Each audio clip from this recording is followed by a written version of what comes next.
So hello, everybody. I am Professor Lucy Soibelman. I am the chairman here at the Civil and Environmental Engineering Department at USC. I would like to welcome everyone to this event. We are here more to answer questions. I can just tell you that the department, it's a very exciting place. It has been a moving target for the last 10 years. We've been changing very, very fast. We got a lot of resources from the school to rethink the department. We hired, almost doubled our size in the last 10 years. We built all the labs that we have now are brand new labs. We renovated the facilities. We changed completely the curriculum. We created new master's programs. So it's a place that it's evolving. Civil and environmental engineering is changing. We strongly believe that we are in an inflection point where the knowledge needed to be a civil and environmental engineer is changing fast. And our main idea is to educate what we call the agents of change. So you want to create a new generation of civil environmental engineers that are going to change the way that we manage our profession today. So welcome to the department, and I would let others speak more the curriculum and needs and what we need to do, but I'm going to be here to answer questions. Thank you. Thank you so much, Professor Soibelman. I'll just pause for 1 minute in case any of our attendees have any questions for you before we move forward with the event. I also want to introduce Christine, who's here with us, who is the graduate advisor for civil and environmental engineering students. Hi, good morning and welcome, everyone.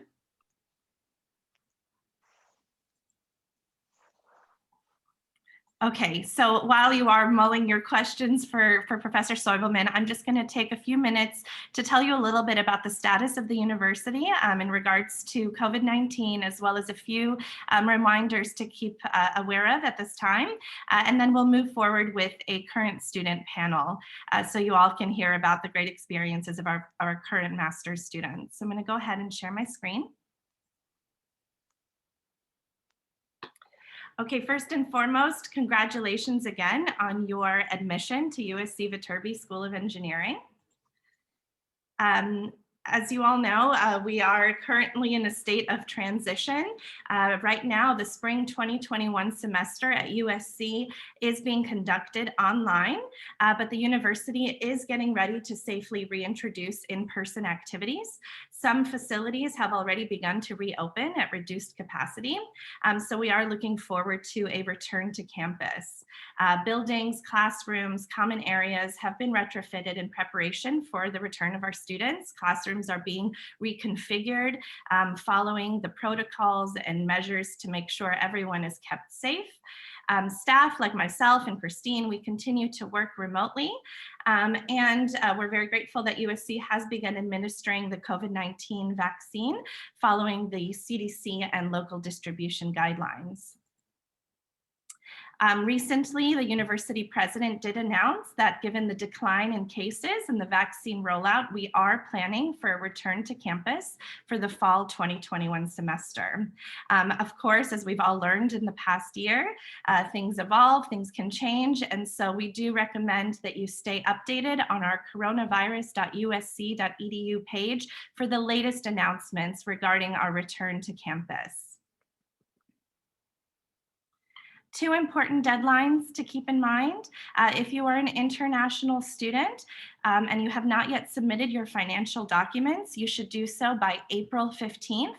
Once you do that, you will have access to accept your admission offer through the statement of intent. And the deadline to submit your statement of intent and pay the $500 commitment deposit is May 1st. If you happen to be a Dennett Viterbi student and you need more time to submit your statement of intent, you can contact the email address listed at the bottom of this slide. Just a reminder that once you submit your statement of intent, you will have access to a lot of great resources, including information about course registration, orientation. You will have more academic webinars for you to get more specific information about your program. You will learn about the mentorship program, which pairs you with a current graduate student at Viterbi to help you navigate life at USC. And if you're a DEN student, you'll also be able to create your DEN at Viterbi profile, which allows you to get more information about course registration and your exam locations. So that's all for me. Again, a very warm welcome to our university. We really look forward to welcoming you this fall. At this time, I will turn it back over to Christine. Great, thanks so much, Jessica. I want to take a moment also to introduce our graduate assistant, Jacob, as well. So, you know, when you work with us, you'll probably see Jacob. So I don't know, Jacob, if you want to quickly introduce yourself. Hi, everyone. I'm Jacob. I'm Christine's graduate assistant, and I'm also a grad student in the School of Rossier. And I'm really excited to be here and to get to meet all of you. Congratulations on your acceptance. So, you know, this session is really designed to help you get the key questions that you have about starting at USC answered, and, you know, kind of help you out in that regard. So in addition to me being here as an academic advisor, I also have Samya. And Samya, would you mind introducing yourself and tell, maybe when you introduce yourself, your name, major, and then what, maybe hometown and any other fun facts before we start off with questions. Hi everyone, my name is Soumya, and first of all, congratulations on being accepted to USC. I know it feels really wonderful. I have been there like 2 years back, and I'm doing my master's in construction engineering and management, and I'm graduating this May. I belong to India. My hometown is Lucknow there. So I did my undergrad in civil engineering before coming to USC. My experience, I mean, joining USC has been really wonderful, especially it being the location, Los Angeles. It gives like exposure to so many different things, be it career prospects or educational development, apart from the academics which goes on in the college. USC has given me the exposure. So yeah, that's been wonderful. We'll talk about it more later with your questions, but yeah, that's been great here. So great. So at this time, I would just say, if you have questions, you know, please, I think, Jessica, do you think it's better to chat the questions, or Mike? You let me know what you think is best. If they could submit it in the Q&A, that would be great. Okay, so if you have a question, there's a Q&A icon at the bottom of your screen, and that was the best way for us to field questions from you at this point. We might have one additional panelist who is going to be joining us. It seems like he's running late this morning, so we'll see if he makes it with us or not. But between me, Soumya, and even Jacob and the admission team, and Dr. Soidelman's still here too, we can answer your questions. But please feel free, if you have questions, to let us know. There's nothing's off limits. You can ask us anything about registration, you know, housing, jobs, etc. You know, especially with a current student here, that's a good thing to do if you have questions. Christine, we do have a few questions that were pre-submitted that we can post to the group. One of them is about the workload of our master's programs, specifically civil engineering, but if you can speak about, you know, all of them generally, can you describe what the workload is like? You know, how many hours you spend outside of the classroom on work and so forth? Yeah, and I'll start off, and then I'm going to let Soumya also kind of talk to her experiences. But a typical graduate student needs to enroll in 8 units a semester to maintain status if you're international. So most of our students are taking at least 8 units, which is about 2 classes each semester at USC. In terms of workload, what I've heard from students tell me over and over again, it's not like there's a consistent, oh, every class is this week is like 4 hours of my time. It comes and goes. So we have several midterms that happen throughout the semester. So midterm is kind of a misnomer because it doesn't come at the midpoint. It comes probably like you're a quarter in and you get a midterm and then another one and so forth. But I would say there's students who will say, like, you know, when midterms or projects are coming up, they are, you know, focusing on that class, and they're working a lot, maybe foregoing weekend excursions or, you know, just, you know, hanging out with friends. under normal times pre-COVID, but they're focusing more of their time on their work and maybe foregoing some weekend plans. And then, the following week when the midterm's done, they can jump back into maybe, going to catch a movie, et cetera, et cetera. Again, speaking pre-COVID times, but you get the point. And then I don't know if Soumya, you want to jump in and talk about your experience with workload. Yeah, I agree with you, Christine. I mean, there have been weeks wherein I could not go out even on Saturdays or Sundays, even for like a bite to eat. But then there have been weeks where I've been comparatively free. And the best thing is that the professors are very accommodating. Like if you have any genuine issue, you can tell them, you can reach them at any time, and then they will be able to help you in any case. So I've had cases wherein I have, due to some certain reason, I've not been able to do something. I have reached out to my professor with a genuine reason, and he's helped me in whatever way he could. So that support will always be there. And for my experience, my first semester I took 10 units, so it was pretty hectic. As you said, 8 to 10 units should be good. Like 8 units is a good enough number to take. So that gives you. Sorry, continue. That gives us ample of time to enjoy the LA life, which we know, and but at the same time focus on our studies. So it's a mix of hectic and free, but it's comfortable. I can tell you the perspective of professors when I plan for a class. We plan for 4 units, we plan around outside classroom time for 2 times of the number of units to 3 times the number of units.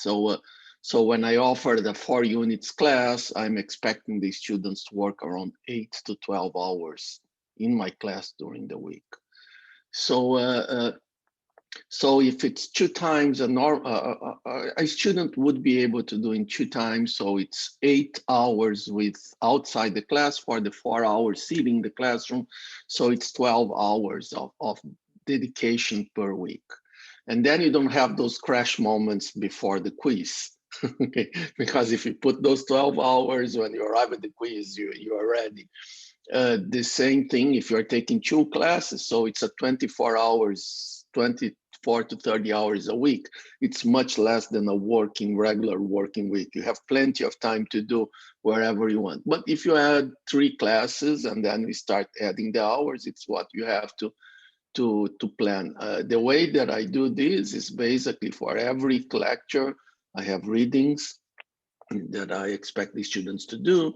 And I basically have a 1 assignment per week.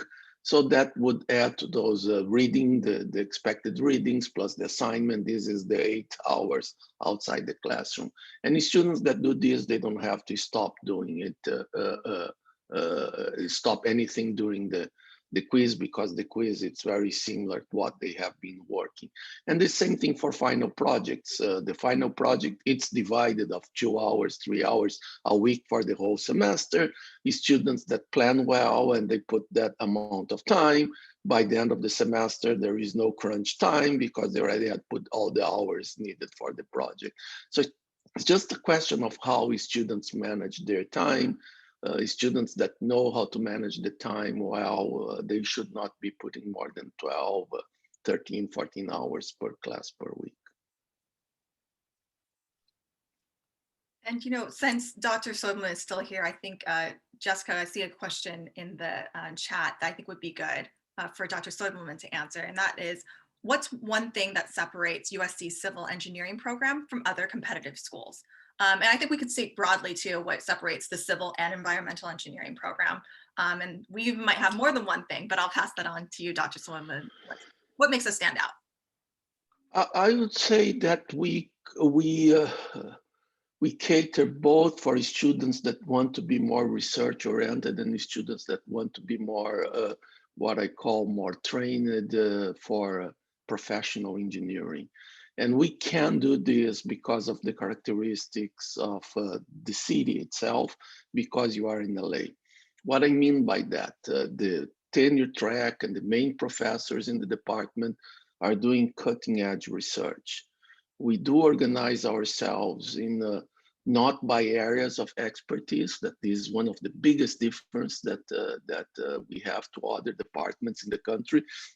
What I mean by that, it's other departments organize themselves by silos of excellence, like transportation, construction, structures, and all those traditional silos. We as research, we organize ourselves by the problems that we want to solve.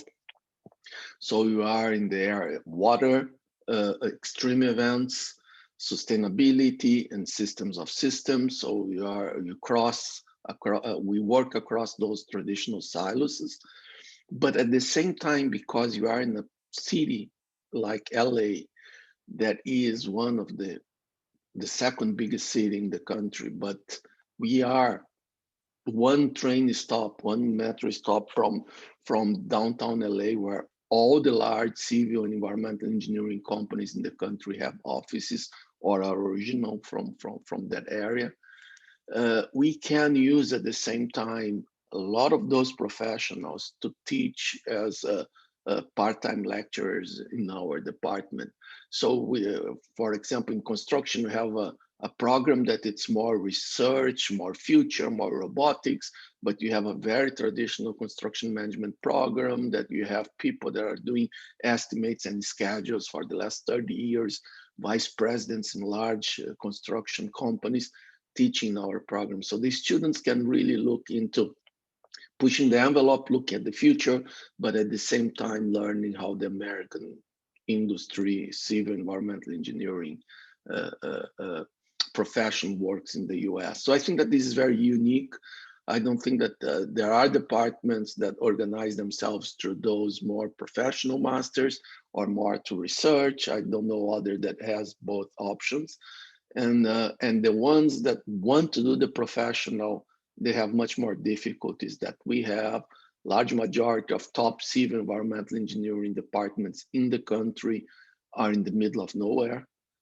It's typical for those state universities to be in very small towns, beautiful campus towns, and they don't have the industry around. So even if they wanted to replicate our model, they would not be able. So I would think that this makes the difference, being in LA, having all the industry around us, allowing us to bring people with a lot of practical experience to teach, but at the same time pushing the envelope in research. Great, thank you, Dr. Soilman. I think there's another question that is a good one that they're all good, but this one is a good one to punch your way. One of the students has asked, for all the panelists, but I think this would be good for you. He says, I'm interested in an interdisciplinary approach in civil engineering along with computer science. Hence, they have applied and they opted for ADCT, our newest Advanced Design and Construction Technology program. So considering it's in the germination stage of the program, what do you think, what according to you would be the case in actual field? As in, are we truly ready to adopt AI/ML in built environment on large scale in this period that we are living in? I have no doubt. So I think that I strongly don't believe that you're going to be doing estimates and schedules as the way that we do today in the next 5 years. I think that I'm not saying that it's full AI, but data-driven approaches with machine learning, using past productivity data, past construction cost data, and extracting estimates and schedules from straight from BIM, from quantity takeoffs, and doing this. I think that it's ready. What it's missing today, we can do it today, but what it's missing, it's exactly what I said before, are the agents of change. We know how to do this at universities. There are some small number of people that know how to do this. What you need is now to disseminate enough agents of changes that would go to companies and implement those changes. So industry, it's ready for the next step. We have a lot of prefabrication that it's one way, it's robotics happening today. A lot of things that are changing the way that we deliver our processes, a lot of automation, all those things are ready. The issue is that the industry is too big and there is not enough professionals to implement that change in industry. So it's going to take a while until we disseminate that knowledge. It's not that the knowledge is not ready. Yeah, I mean, the program might be new, but it's this is USC's civil engineering program is well established, as is the Viterbi School. So this is you're going to move seamlessly into that. I think the other two questions have to do with with kind of graduation and job prospects. So one student specifically was asking for Samia, as a soon to be a graduate. What do you think the job prospects in LA, California are for civil engineers? And I think another student has asked, what are some of the biggest employers in the area for civil engineering students? So I don't know, Samia, if you want to talk to the pieces that you're familiar with, and we can jump in as well. Yeah, sure. As Professor Soibelman said, that the other top colleges competing with USC are in the middle of nowhere in the country. So that gives USC the advantage of being in LA, so right in the heart of Southern California. Almost all the majority of the construction or other civil engineering companies are here in LA. So for my personal experience, I would say I joined in like fall of 2019, and within 2 months, I had scored an internship with a company which is like all across US. And with the same company, I'm supposed to join them upon graduation. So I got a full-time offer as well. And I know a lot of my friends from construction engineering and other departments of civil engineering who have scored jobs and internships and had the pandemic came, which was a difficult time for all of us. But then ultimately, most of us pulled through. So the opportunities have been fairly good. There are a lot of student organizations which we can join here. I personally joined the Construction Management Association of America, the student chapter of USC. So that exposed me to a lot of employers, and I got an opportunity to interact with them, which is the most difficult step to score in US, to get a foot in the door, to start a conversation with these employees and then tell them about your capability. So that process got fairly easy for me over here in USC. So that really helped me. Yeah, and so just one thing to add here is that, as I said before, we have a lot of people from industry teaching. And when I came here as the chairman, we never understood why those very successful executives from construction companies were teaching almost for free in our program. Said, what's in for them? And it's exactly that. They are here hiring. They are here teaching because they want to pick our best students. So one thing, if you come here, you have to do extremely well in those classes, because they are not teaching you, they are testing you. They are evaluating you to get in their company. So it's a pretty interesting situation. As Sumaya said, it's the issue that symbiotic relationship that you have with industry because of the position, because where we are makes a very unique characteristic. And I'm not going to say that we are the only ones, but there are a very small number of top civil environmental engineering programs that are with big industry around. Okay, and we are lucky geographically to be here.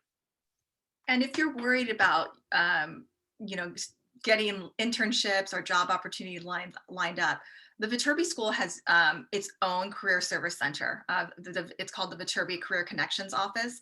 And that whole office is focused on just working with employers looking to hire engineers. So it's not the central career center at USC, which you can still access, but the Viterbi School, because our students are in such high demand, we actually have our own career service center that then focuses on helping you build your resume and make it look the way it should and highlight the skill sets that you need to be highlighting. And then also working with you to do mock interviews so that you're ready for behavioral and technical interviews. They can even help you once you get a job offer to then maybe negotiate for a higher salary. So they walk you through the whole process, and then they're also there to kind of establish a relationship with these employers. And because they work so closely as a team with the employers, they can really give you some great tips. And I think what Samia said though about networking and joining organizations, I knew a student who went to a resume review one evening, and she was just there to get her resume reviewed. Industry partners were reviewing those resumes, and she looked at her resume. She was a civil engineer, and she said, oh, I work at Intel, but did you know that we're hiring civil engineers? They had a multi-million-dollar clean room there and lab they're going to be building out in Arizona. So just by going to get her resume reviewed, she walked away, she walked away with a contact, and she ended up getting the job with Intel down the road. So really putting yourself out there is really what we would expect to be successful. It's not enough just to go to class. Usually you need to also be engaging in the process along the way to kind of get your, make sure that we're giving you the best tips to be successful. And as Dr. Soyman said, yeah, you're being tested along the way. But Samia, do you have other things to add? Yeah, just to add, the career fairs that happen every semester, so they really help a lot. I mean, there are a lot of good companies that are visiting USC every time, and then we get to talk to them. Even during the pandemic situation, there was an online platform which was designed wherein we could interact, video chat. So it felt like a normal experience, like, and then we could, like, almost all the major companies of LA and the California and even US region, like the entire USA, were there in the career fair. So that was a great opportunity to begin an interaction and submit our resumes, get it reviewed, get some feedback, what they're looking for. And then, yeah, Samia, that's a great point. I forgot to mention that's a huge deal that the Viterbi Career Connections Office hosts its own career fair in the fall and the spring. So there's the one that the university hosts its own career fair, and you're welcome to go to that. But the Viterbi School actually has its own career fair. And the number of employees that come vary, but there have been times throughout my time at USC where the career fair for Viterbi is bigger than the universities. So you guys the Viterbi students are definitely in high demand. Moving along, I think it looks like we've answered, let's see, some other questions. Let's see. There's another student who's asking about, and I might need Ray or Jessica to jump in on this. I would like to know when and how I can apply for internship and co-op at USC, and when would be the right time to start applying. I'm an international student from India and was wondering about job opportunities available in LA. I think we've answered this question, is if there's a separate portal for USC students to apply for available jobs. So just the latter part, yes, we have the Career Service Center hosts its own portal. So if you're a USC student applying for a job and the employer partners with you, with us at USC, you can apply just through the USC portal. So it's very seamless. But in terms of when and how to apply for internships or co-ops, I think the when kind of depends, and this is what I might need Jessica or Ray to verify. I think the when sometimes depends on when you've reached that eligibility, but Ray, I know you know a little bit more probably. Yeah, for international students, you need to have done 2 full semesters before you're eligible to do CPT internships. So that would be like a spring or fall. In some cases, because of COVID-19, they've included summer, but in general, it's a combined fall and spring semester. So for students starting in the fall, like yourself, the first semester you'd be eligible would be your first summer, which is perfect because that's also the semester that you can actually do a full-time CPT internship. Great, thank you. If I can just add one more thing. So for those of you who will be eligible for CPT in the summer, you actually start the recruitment process as soon as you come to campus. So you'll be able to join the events hosted by Career Connections, including the fair in September, October. Interviews take place around November, and actual placement happens around January, February for summer. So as soon as you start, you'll be really thrown into that. And then it looks like Vendath, you've been so patient with your question here, so let's answer that. Your question is, I want to inquire about assistantship and working environment. So if you mean by assistantship, if there are opportunities for master's students to assist in like classrooms, like as a TA, we do have some master's and undergraduate students who serve as either course producers or graders for particular classes. And usually a student who assists in that capacity has taken the class at USC already or something very similar at their previous institution and done well in the course. Obviously, if you're grading, we want to see that you've done well before we let you start grading the homework. So those are opportunities that we have. Generally, connecting with the faculty member of that class is the way to kind of determine if that would be a good fit for you. But we do email students, both our master's students, when we have opportunities, open opportunities, and are looking for students to apply, and we will allow students to apply for those department, that kind of department level assistance in class. And then Ray, do you have things to add? I see you on screen here. I just wanted to mention one thing, because assistantships for a lot of students also, there's an assumption that they're looking for, you know, the traditional RA and TA ship, which include tuition assistance and, you know, a health benefits package. So students do need to be aware that for master's students, you can get involved in these sort of things. Generally speaking, they do not include the tuition assistance and the health benefits package, because the traditional RA and TA ships are generally reserved for our PhD students. Yeah. And then another related question is, what opportunities are for master students for financial assistantship? Assistance. And, you know, I think that you can find an on-campus job even prior to being ready for like maybe CPT. So if you can find a job with a USC employer on campus, that's something that you can do. And again, our department does have some student positions for grading and things like that. So you can keep an eye out for those. Anything else for financial assistance, Ray, that you would like to jump in on that? Did I cover it? Yeah. Well, generally speaking, you are correct. Especially for international students, you are restricted to on-campus jobs, but there are quite a few jobs. It's obviously a little tricky during COVID-19 because everyone is working from home. But even then, a lot of departments are hiring students to work remotely for that. Once we are back on campus, departments hire for any number of jobs. There's also a lot of employment through like the campus bookstore, hospitality services, and the libraries hire a lot of students as well. I think there was another question And about. there are some students that move from the master's to the PhD.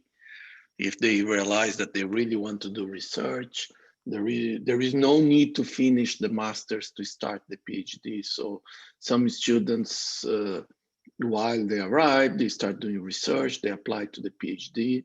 And if there are grants and openings, sometimes some master students jump to the PhD program. So this happened before with me 2 or 3 times in the last few years. Same thing as I said, that people from industry are looking at the top students, me too, and I'm teaching. I see outstanding students in my class, and I realize that the student wants to follow the research path. There is a way to help them applying and moving to that other. And then, yes, then they qualify for a raise or TAs funding, or even to fellowships, special PhD level fellowships that the university has. Approximately how many students are in each class? That really does vary, but Samya, why don't you start off by chatting about your experience in the classroom and size? Yeah, so like for me, I've had different experiences. Like there were some classes which were open to all the students of the department. So they had around between 25 to 30 students, 20 and 35, somewhere between that. And then there were some classes which was like specific to my program, the construction program. So we had around 10 students, 15 students. Between that's we get ample of like student to teacher time to discuss our things. So that's an advantage which I felt of having a small number of students in each class. Yeah, and we have construction, we have a little bit bigger classes, but the other programs like the environmental engineering classes are around 10 or less students. The structures class, same thing. So yeah, it's exactly, we have classes that all the students take, then those classes are for around 30 students. We have some classes that are very popular that comes to students, the energy class that are students from all the university, then that class can reach 40, 45 students, but this is 1 or 2 classes. And then the large majority of the classes are up to 15, and sometimes you run class even with 6, 7 students, 5, 6, 7 students. In very specific areas like hydrology, the tsunami classes, they are very specific and small number of students with interest in that area, so but still run those classes. Great. It looks like another question that we have is, do most students work internships and attend classes at the same time throughout the semester? I would say that, and Ray, feel free to interject, but I would say that when students are enrolled or doing an internship during the semester, they're usually getting credit for it, so they're enrolled in the internship class. So that also counts towards their degree program. So that helps balance the program. Samya mentioned, 8 units is going to keep you pretty busy. An internship on top of that, depending on the hours and workload and different things like that, would be pretty demanding. So it does happen, but it's usually folded into credit for your semester, so that it's not becoming an extra thing, it's becoming just part of the curriculum for you. And then I would say certainly summer is a big time for our students to get internships as well. For domestic students, sometimes our domestic students do enroll part-time and they're actually working full-time as well. So they're full-time, they have their full-time job, and then they're also going to school part-time. So that's another kind of balance that we see as well. But it's rare that you would have a student who's have totally committed to an internship and enrolled full-time. And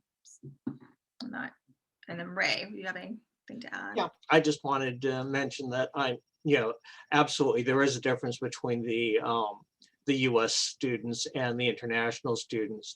Because international students have to do CPT, it is part of their becomes part of their program. But also in the spring and fall, they are restricted to 20 hours as opposed to working full-time. And that's in large part to make sure that they're able to keep that balance between academics and work.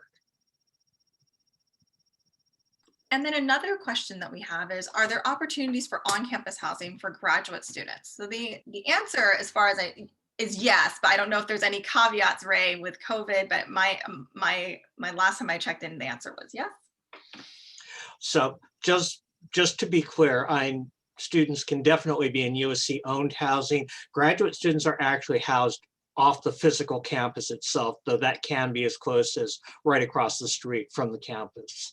COVID-19 has affected housing. Obviously, when the university has been closed, we have, for the most part, closed housing as well.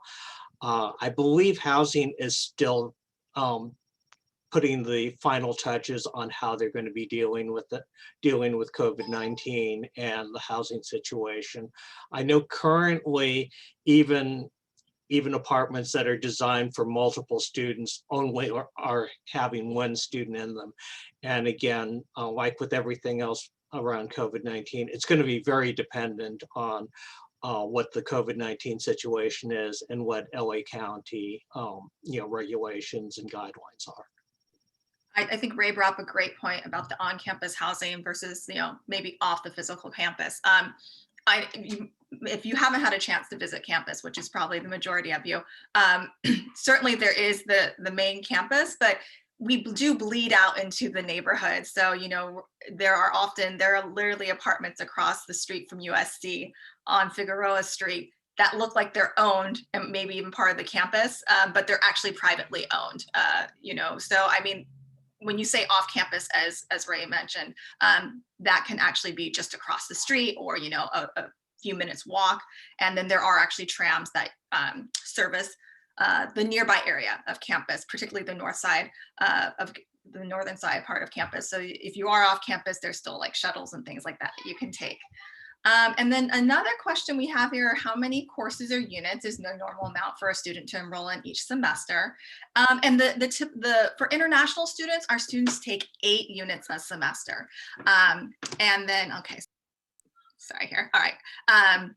So they take 8 units a semester, and that's considered full-time enrollment for graduate students, and that international students need to be enrolled full-time to maintain their status. But every now and again, sorry, my daughter just busted in here. Every now and again, we will get students who will take a few more units, like Samya took 10, units a semester. What I typically recommend is that if you want to do a heavier semester, let's not have it be your first semester. Get your feet wet, see how you acclimate to USC, to graduate school, and kind of get your bearings. And if after the first semester you feel like, yes, I definitely feel like I'm sorry about that you feel like you're ready to move into, more units, great, we can do that. But, we don't necessarily want to jump you into there the first semester, because that first semester, kind of establishes your GPA. Certainly every semester counts for your GPA, but we want to start you off on a high note, right? And, I'm going to step away for a minute while I get my daughter out here, but I'm going to leave you in the good hands for just a minute with Ray, Jessica, and the chair as I get her settled somewhere else. Okay, so we had, she was reading the question, so let me read the question.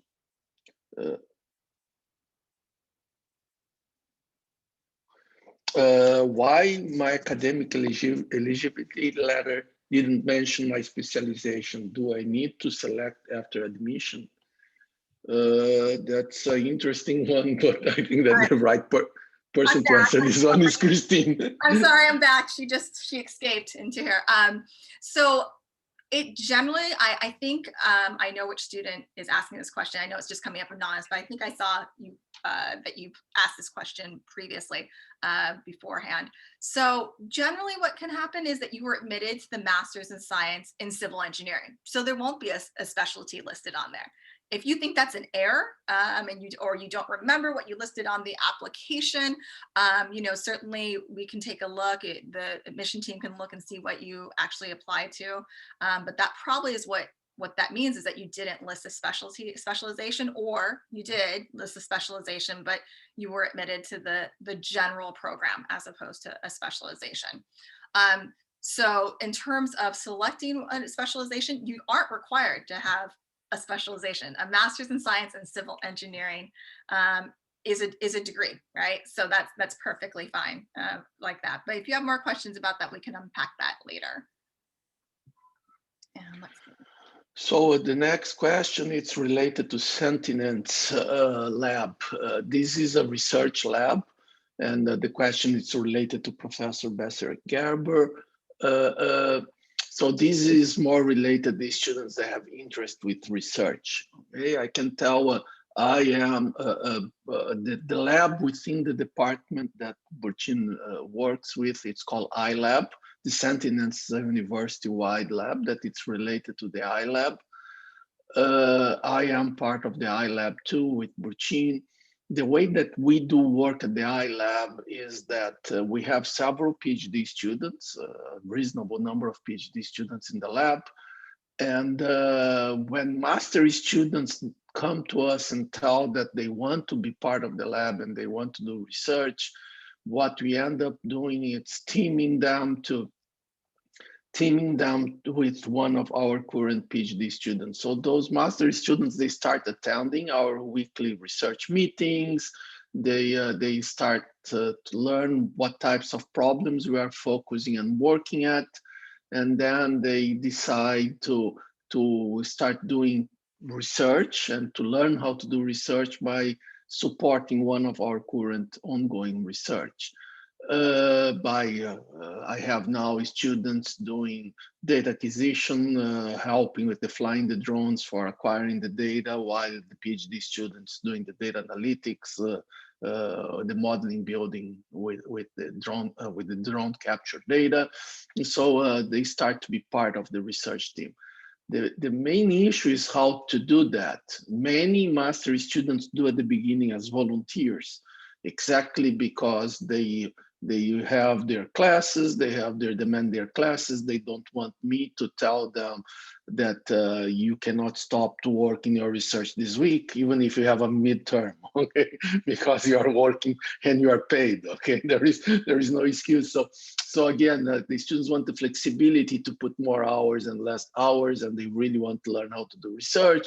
Many join as volunteers. Others join as an hourly paid, that we have some grants that have some resources that can pay hourly for the work that the student is doing. Now there is a higher commitment and the student has to deliver on time and within the budget.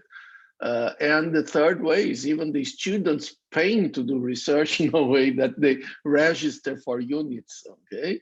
Register for research units, and they take a class normally. And again, if they're getting 4 units, I expect the student to work the 4 hours plus the 2 times the 4 units, as I said at the beginning.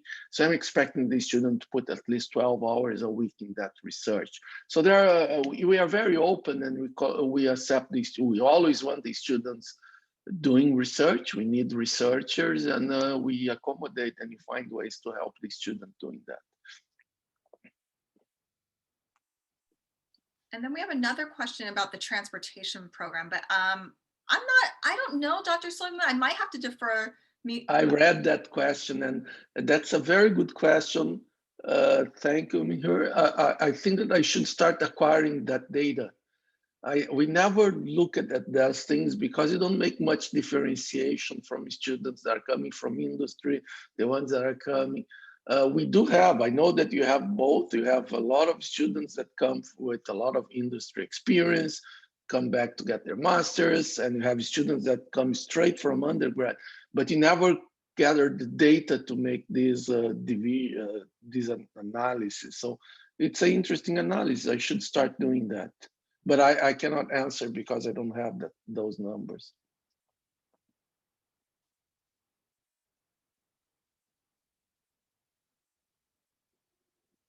And let's see, it seems we have a question from another student that says, will new students be meeting with counselors to create an educational plan to help form a course schedule for the first semester and later semesters? The answer is yes, you actually don't have to worry about reaching out to me, your academic advisor. I will find you if you decide to enroll at USC and then it's time to get enrolled.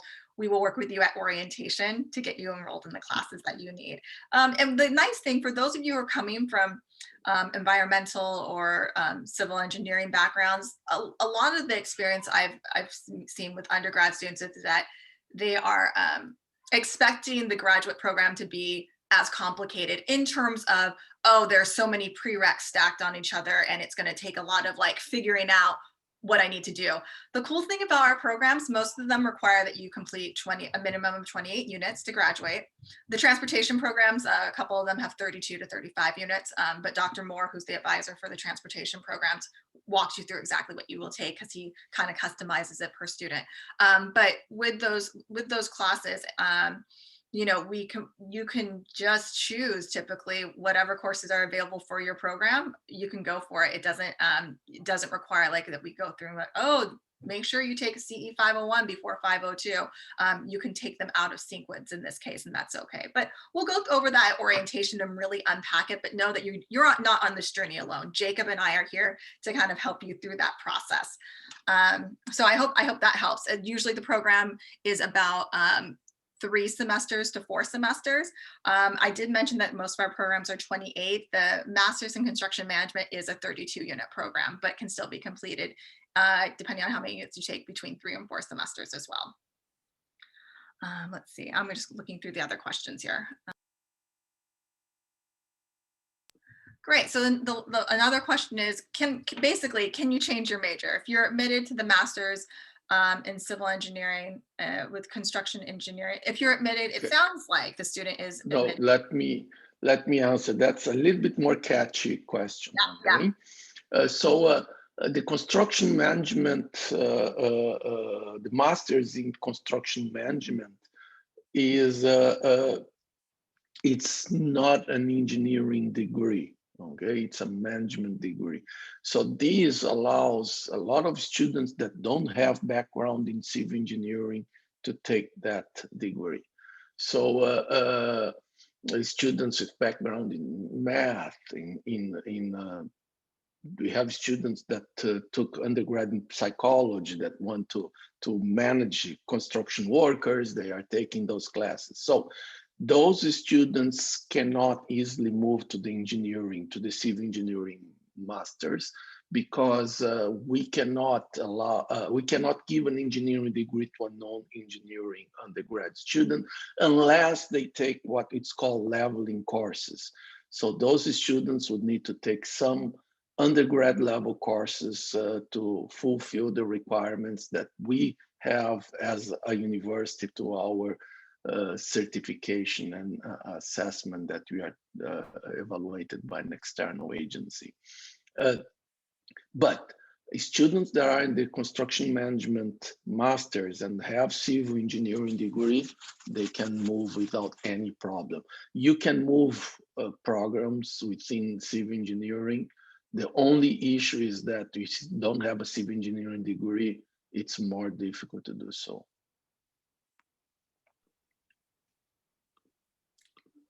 And I think I did see another question. It looks like it's been answered, but I think Samya, if you wouldn't mind, there have been a couple questions about housing. Do you mind just talking about how you got housing and maybe just kind of walk through the student perspective, how that worked out for you? So I personally live off campus, which is like 1.5 miles from campus in Koreatown. But there are ample of places near the campus itself, and I would recommend to live within that area because there's a university program which provides rides, like it's Lyft, which is similar to Uber. So USC gives free rides to students between 7 and 2 in the night in that campus, like in that area within the campus, like around the campus. So you can take those rides. That's a safer option, cheaper option since it's free. You can go get groceries and everything. So I would say the preferred option should be near the campus, but then there are a lot of places, as Professor said, that downtown is very near to our campus. So downtown LA or Koreatown, those are certain other off-campus places wherein students can live. So about that, this area around, as you all know, we are what it's called a urban campus. The same thing that I told that was the advantage that you are in a city and you have all the large companies around us. We are not in a small town. So it's very important for you to pay attention where you get housing, because we start mixing to a urban big city with all the uses of big city. Around campus, you have a radius of area around campus that in every corner you have campus security. So there is areas that are very secure around campus, even if people are going to tell that LA it's not secure, but we take care of a large area around campus. So when you are renting and looking for a place, try to stay within the area that it's with cameras, with campus police, and with that security that you have those red and yellow jackets standing in every corner. So at least in the beginning, for you to get to know where you can go and where the dangerous areas. And then, yes, I agree with Maya, Koreatown, it's a very nice place to be. Good food, good place. And but again, before you have to know the city a little bit before you start finding those areas that are nice and wonderful to live. So I would stay at least the first semester and the first year around that campus, safe area around campus. Just to add a little bit to what Professor Soibelman just said, if you go to USC's housing site, which is just housing.usc.edu, there is a map there. And on that map, you're going to see a pink outline. Within that outline is that secure area that the professor was talking about. So that's the easiest way of making sure that you're within that area, whether the housing is owned by USC or not.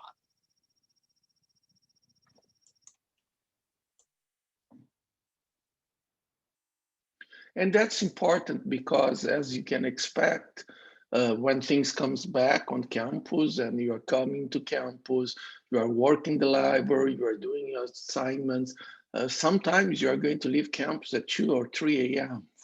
from assignments, from things. So you have to feel safe using the shuttle and using all the resources that the university provide for you. But you have to be smart. It's a urban, it's a big city. You have to be very smart when you make decisions of how to move back and forth from campus, depending the hour and the day. And let's see, how similar is graduate school to undergraduate school? Are there more hands-on assignments and exams? Samya, do you want to jump in? Or Dr. Soibelman, please start us off. I would say that how different it's from your country. I would say that the US education, it's much more hands-on. We in the US, even for undergrad, you teach students to learn how to learn. Okay, engineering, it's an evolving domain.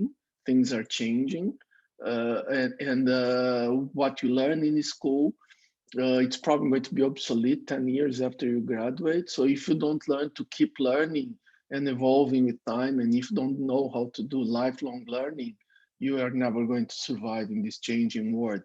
So this is in the US a focus in undergrad too. So we do have very large number of assignments and readings and things that the students need to do outside the class. And I would say that these